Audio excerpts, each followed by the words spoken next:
Hello, good morning, students.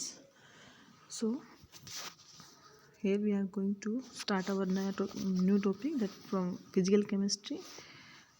The first topic of physical chemistry is, I think, we will start Raman spectroscopy because this spectroscopy is very important as you from your exam point of view as well as your entrance point of view. So, our first topic is Raman spectroscopy.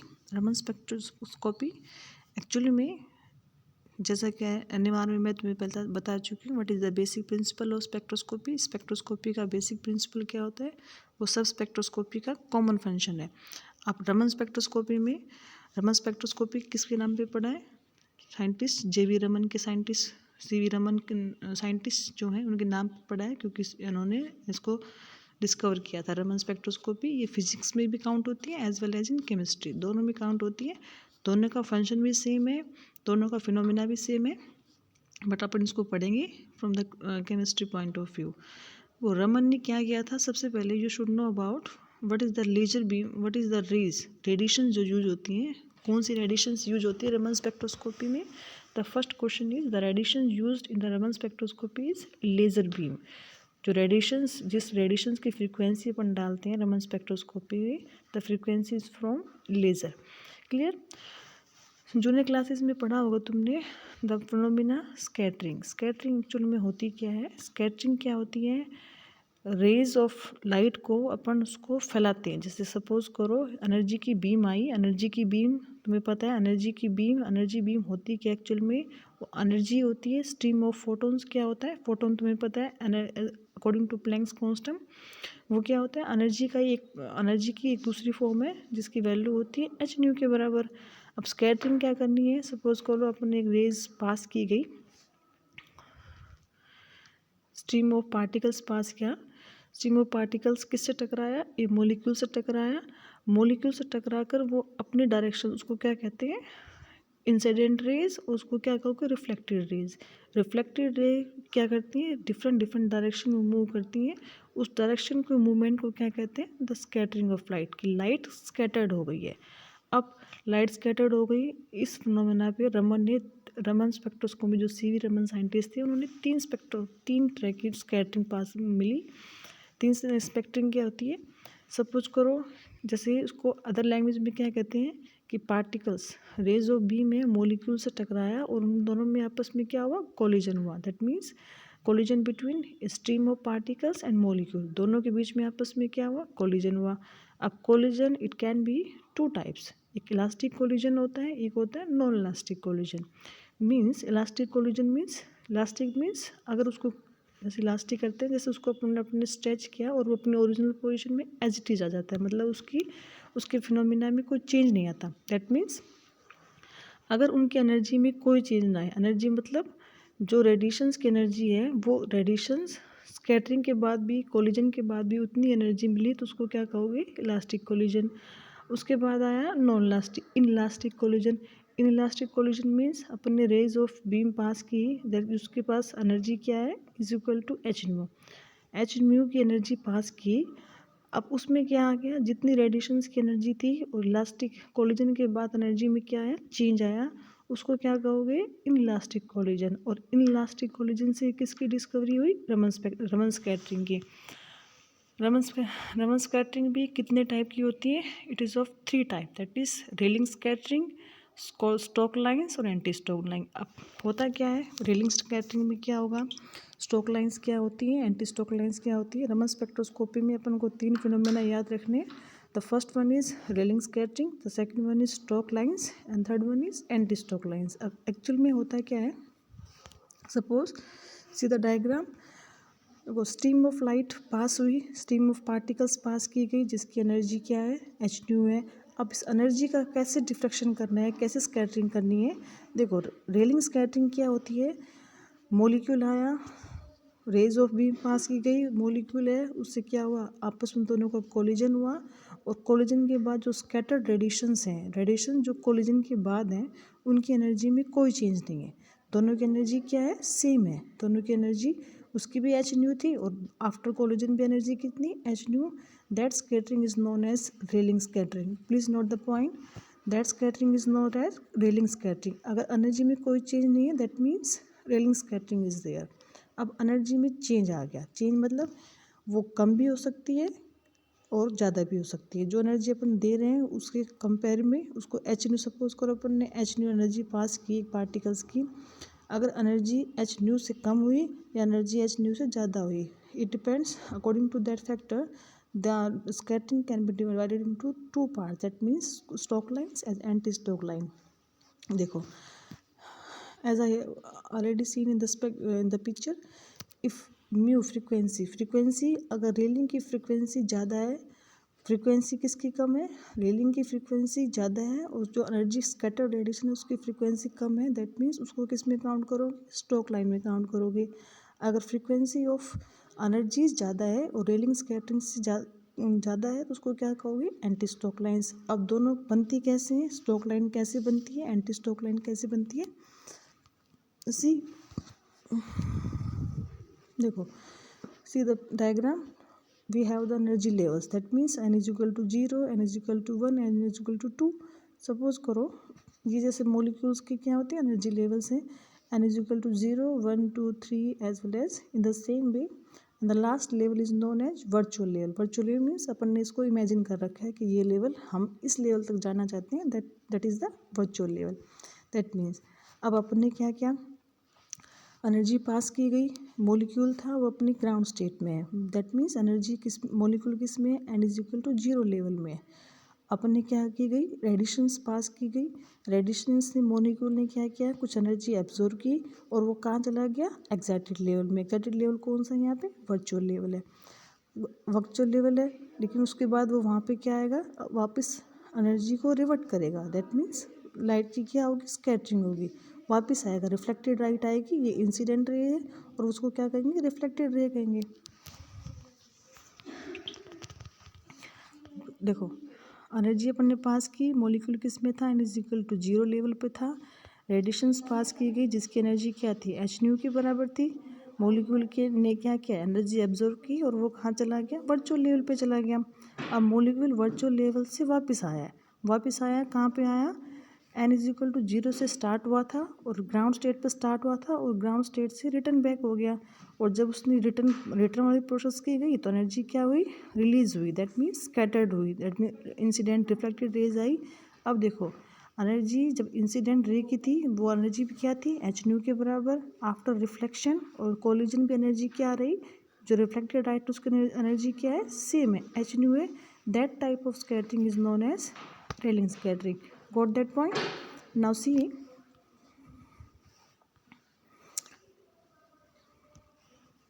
the first diagram। देखो molecule कहाँ है, n is equal to 0 level पे है, n is equal to 0 level पे है। अपन ने क्या की, रेडिएशंस पास की गई जिसके पास क्या थी, एक खुद की particular energy that is equal to h nu. अब ये पर्टिकुलर एनर्जी है, मॉलिक्यूल ने क्या किया, इस एनर्जी को ऑब्जर्व किया और कहाँ चला गया, वर्चुअल लेवल पे चला गया। अब वर्चुअल लेवल से वो क्या करेगा, वापस रिटर्न बैक करेगा और मॉलिक्यूल बजाय कि ground state, that means ground state कौन सी, एन इज इक्वल टू 0 है, वहाँ पे पहुँचने से पहले कहाँ पे स्टे होकर गया, एन इज इक्वल टू 1 पे लगे। सी द डायग्राम फर्स्ट, मॉलिक्यूल 0 से एन इज इक्वल टू 0 से स्टार्ट होके एग्जिट होके कहाँ पे आया, एन इज इक्वल टू 1 पे आया। दैट मीन्स जितनी एनर्जी अपन ने पास की थी किस फॉर्म में, एच न्यू के फॉर्म में, वो एनर्जी क्या है, कम है। दैट मीन्स जो रेडिएशन है, रिफ्लेक्टेड रे है, उसकी एनर्जी क्या हो गई, कम हो गई, और मॉलिक्यूल की energy, see note that point, जो रिफ्लेक्टेड रे है उसकी एनर्जी तो क्या हुई है, कम हुई है, बट मॉलिक्यूल की एनर्जी बढ़ गई। क्यों, क्योंकि मॉलिक्यूल की एनर्जी, मॉलिक्यूल ने जो इतनी एनर्जी एब्जॉर्व की थी उसने आधी एमिट की है, उसका कुछ फ्रैक्शन किसके पास है, मॉलिक्यूल के पास है। एनर्जी मॉलिक्यूल की बढ़ी है, इंसिडेंट रेज की नहीं बढ़ी। इसका मतलब एनर्जी किसकी, इंसिडेंट रे की रेडिएशंस, रिफ्लेक्टेड रे की रेडिएशंस की एनर्जी क्या हो गई, कम हो गई, और मॉलिक्यूल की एनर्जी क्या हो गई, इंक्रीज हो गई। अब देखो रेडिएशंस की एनर्जी कम हुई है, उसको क्या कहोगे अपन, it is known as stoke line. Stoke line means, आप देखो, see the diagram first, stoke line से you can see the stoke lines. See the diagram first, energy absorb की, n is equal to 0 ground state से, molecule कहाँ पहुँच गया, virtual level पे पहुँच गया, मॉलिक्यूल क्या गया, रिवर्ट बैक किया। जब वापस रिवर्स होगा तो वो क्या करेगा, रेडिएशन छोड़ेगा in the form of radiations. अब उसकी रेडिएशंस की एनर्जी, क्योंकि मॉलिक्यूल कहाँ है, सिर्फ n=1 स्टेट पे पहुंचा है, 0 पे नहीं पहुंचा। दैट मीन्स उसका कुछ पार्ट एनर्जी का है, वो क्या है, मॉलिक्यूल के पास सेव है, और रेडिएशंस क्या है, कम है। दैट मीन्स उसकी एनर्जी कम है, किसके इक्वल। देखो मॉलिक्यूल को पहुंचना था कहाँ पे, n=0 पे, पहुंचा कहाँ पे, n=1 पे। That means this small fraction of molecule energy क्या होगा, दैट रिमेन्स बिहाइंड, इतनी एनर्जी उसके पास कम है। See the formula, E final is minus E initial that equal to delta E. Energy का जो डिफरेंस है वो कम है, जितनी एनर्जी स्टार्टिंग में थी उससे जो रिवर्ट हुई, रिफ्लेक्टेड हुई, उसकी रेडिएशंस इतनी डेल्टा ई के बराबर कम है। उसको क्या कहोगे, स्टोक लाइन्स कहोगे। इसका just opposite, see the middle diagram, stoke line. In the first diagram, stoke line, you can see the stoke lines. See the middle diagram, railing scattering. That means energy जितनी incident radiations की energy है उतनी reflected radiations की energy है, which is known as रेलिंग scattering. अगर energy कम है that means Stokes line. See the third diagram, that means suppose करो मॉलिक्यूल कहाँ पे था, अब n=0 से ना होके मॉलिक्यूल कहाँ पे, n=1 लेवल पे है। You can see the dot in the n=1 level. Molecule कहाँ पे था, n=1 लेवल पे था, उसको अपने रेडिएशंस पास की गई, रेडिएशन से उसने क्या किया, एनर्जी एब्जॉर्ब की। एनर्जी जब एब्जॉर्ब किया कहाँ पहुँच गया, वर्चुअल लेवल पे पहुँच गया, एग्जैक्टेड स्टेट पे पहुँच गया। उसके बाद मॉलिक्यूल क्या करता है, रिवर्ट वापस आएगा। वापस आने पे वो बजाय कि n1 पे जाने के बजाय कहाँ पे आ गया, n0 पे आ गया। दैट मीन्स रेडिएशन जो उसने एमिट किए है वो रेडिएशंस की एनर्जी इंसिडेंट रेडिएशन से क्या है, ज़्यादा है। You can see the difference. That means molecule को जाना कहाँ पे था, कहाँ से स्टार्ट हुआ, n=1 पे, वापस रिवर्स करता है तो कहाँ पे आता है, n=1 पे, लेकिन कहाँ चला गया, n=0 पे चला गया। That means n=0, n=1, this difference that is equal to delta E. अब इसकी एनर्जी इतनी ज़्यादा हो गई, h अपन ने पास की थी, और इतनी एनर्जी क्या होगी, डेल्टा ई की एनर्जी ज़्यादा है। दैट मीन्स जो रिफ्लेक्टेड रे उसकी एनर्जी क्या हो गई, h plus delta E, difference के बराबर उसको प्लस कर दो क्योंकि उसकी एनर्जी इतनी ज़्यादा आई है। This type of scattering is known as anti stock line. Note that point. You must know about the रेलिंग स्कैटरिंग, स्टोक लाइन्स और एंटी स्टोक लाइन। देखो रेलिंग स्कैटरिंग में क्या, दोनों इंसिडेंट रेडिएशंस और रिफ्लेक्टेड रेडिएशन दोनों की एनर्जी क्या होनी चाहिए, इक्वल होनी चाहिए। उसके बाद स्टोक लाइन में क्या होती है, मॉलिक्यूल ग्राउंड से स्टेट हुआ बट उसके ऊपर ही रह गया, ग्राउंड स्टेट पर पहुंचा नहीं। दैट मीन्स उसकी रेडिएशन जो रिफ्लेक्टेड रेडिएशन है उसकी एनर्जी क्या हो गई, उस डिफरेंस के बराबर कम हो गई। You can see the formula, h minus delta E. इसके अगर एनर्जी कम है उसको क्या कहोगे, स्टोक लाइन्स कहोगे। जिसका जस्ट अपोजिट, मॉलिक्यूल स्टार्ट कहाँ से हो गया और रेडिएशंस क्या निकली, जो रिफ्लेक्टेड रेडिएशन है उसकी एनर्जी क्या है, ज़्यादा है। That means h plus delta E, energy बढ़ गई, रेडिएशंस की, रिफ्लेक्टेड रेडिएशन की एनर्जी क्या हुई, बढ़ी है। That means which is known as anti Stokes lines. Clear. Now देखो, now arrange the three type of scattering, that is railing scattering, anti-stoke line and stoke line in the energy pattern। सबसे ज़्यादा energy किसकी, सबसे कम energy किसकी।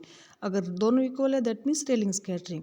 अब देखो सबसे ज़्यादा एनर्जी किसकी होती है, you can see the third diagram. Energy अपन ने प्लस की है, इंसिडेंट रेडिएशंस की एनर्जी क्या थी, h न्यू के बराबर थी।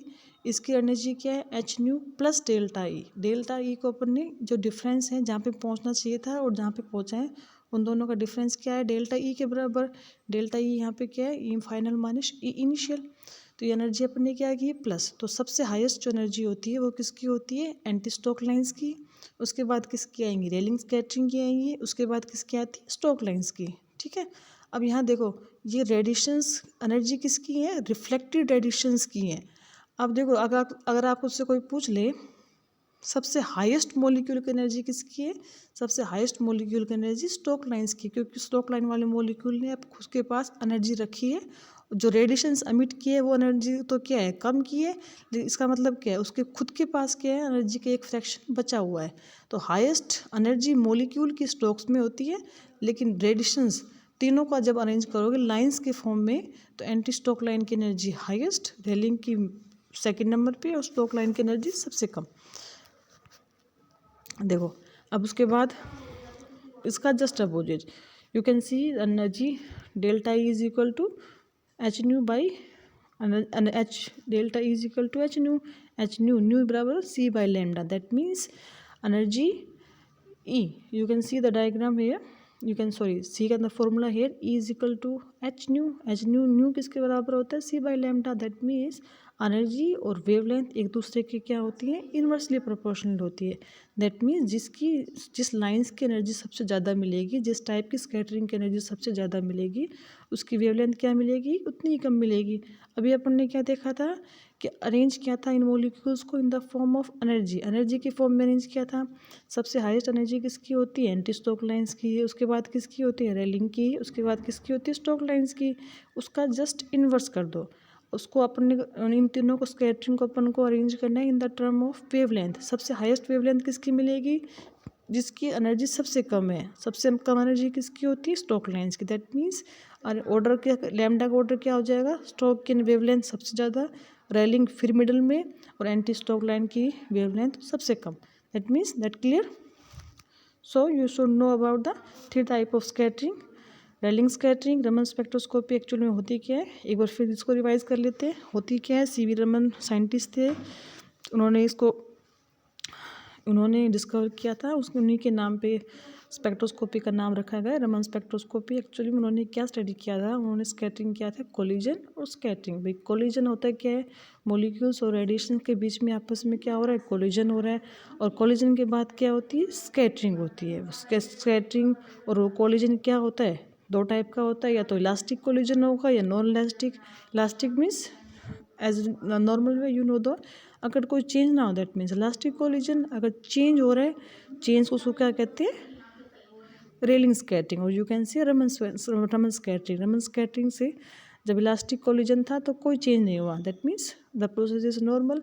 लेकिन जब चेंज स्टार्ट हुआ उसको कहते हैं रमन स्कैटरिंग भी कहते हैं, क्योंकि उससे रमन का फिनोमिना डिस्कवर हुआ. रमन स्कैटरिंग और you can C railing scattering. उसके बाद जब चेंज नहीं हुआ रेलिंग स्कैटरिंग है. उसके बाद जब चेंज हुआ रमन स्कैटरिंग आई. रमन स्कैटरिंग भी अब देखो चेंज का मतलब है change it can be decrease और it can be increase. Change बढ़ भी सकता है घट भी सकता है. घड़े होके क्या कहेंगे जो लेस हुआ उसको क्या कहते हैं एंटी स्टोक्स. जो लेस हुआ उसको क्या कहते हैं स्टोक लाइंस कहते हैं. जो बढ़ा हुआ है उसको क्या कहोगे एंटी स्टोक लाइन. और उनको क्या करो you can see the diagram here. देखो जो मिडिल पार्ट है वो क्या है रेलिंग स्कैटरिंग है. इसका मतलब है जो इंसिडेंट रेडिएशंस की एनर्जी है और जो रिफ्लेक्टेड रेडिएशंस की एनर्जी है दोनों एनर्जी आपस में इक्वल है, तो उसको क्या कहेंगे मिडिल पार्ट. अब देखो मैंने लेफ्ट हैंड साइड लिखा है S stand for Stokes line.